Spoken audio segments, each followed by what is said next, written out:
আপন ভাই এবং বাবা মিলে একজনের দুই চোখ উপড়ায় ফেলেছে। তো এই ব্যাপারে আমরা কনসার্ন ছিলাম, আমরা সজাগ ছিলাম এবং আপনারা জানেন যে কালকে মামলা রুজু হওয়ার পরে আমরা 24 ঘন্টা বলবো না, 12 ঘন্টার মধ্যেই 1 নাম্বার যে মূল আমাদের সাসপেক্ট আমরা অলরেডি গ্রেপ্তার করে ফেলেছি এবং তাকে আমরা অল্প কিছুক্ষণের মধ্যে হয়তো কোর্টে প্রেরণ করবো ইনশাআল্লাহ।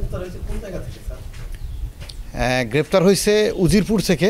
আমরা তথ্য প্রযুক্তির মাধ্যমে আমরা ফলো করতেছিলাম পরে এবং কালকে সারা রাত্রি মুলাদি জেলা পুলিশের একটা চৌকস টিম সারা রাত অভিযান চালিয়ে সকালের দিকে তাকে গ্রেপ্তার করতে সক্ষম হয়।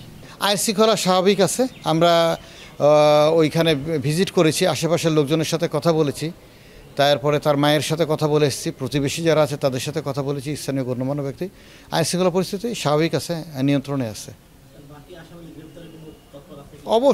অবশ্যই আমরা তো তৎপর আছি বিধায়ী তো আমরা এত দ্রুত আসামি গ্রেপ্তার করতে পেরেছি। আমাদের টিম এখনও বাইরেই আছে বাকি আসামিদেরকে গ্রেপ্তার করার জন্য।